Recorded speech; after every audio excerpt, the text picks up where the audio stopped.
دکتر آمپول زد به دستم.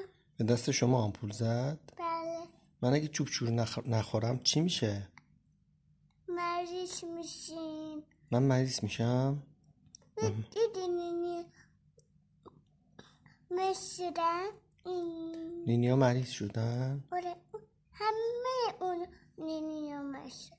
ای بابا اون وقت چیکار کردن؟ رفتن دکتر چی کار کرد؟ به اینجاشون آمپول زدن. دردشون اومدن؟ دایی رسول از آمپول میترسه؟ چرا میترسه؟ اینجاشون میخواد بزنه. دایی گامبوه؟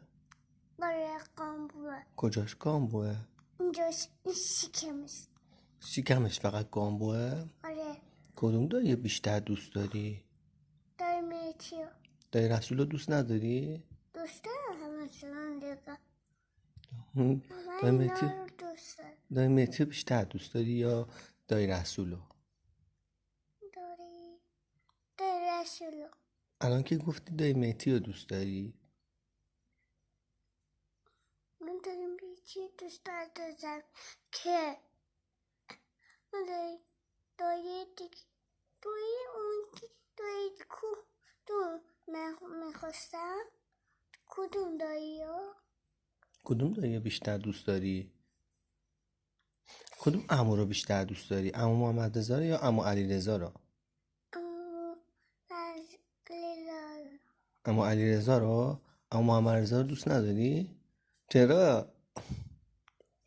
اون کیو دیگه. اون یکی رو دوست داری؟ عمو محمد رضا میاد بغلت میکنه؟ میگه وزوها چی میگه؟ میگه من واسه پفک خرید اون موقع آورد.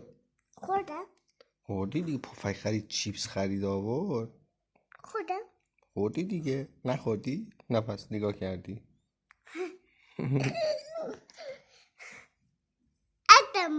ای دماغو. خب کار نداری؟ نه. میدونی امروز چندمه؟ چندمه؟ امروز 10 دیه. میدونی سال چنده؟ میدونم. سال 98. میدونم. باشه کار نداری؟ کار ندارم. خدافظی کن. خدافظ. خدافظ.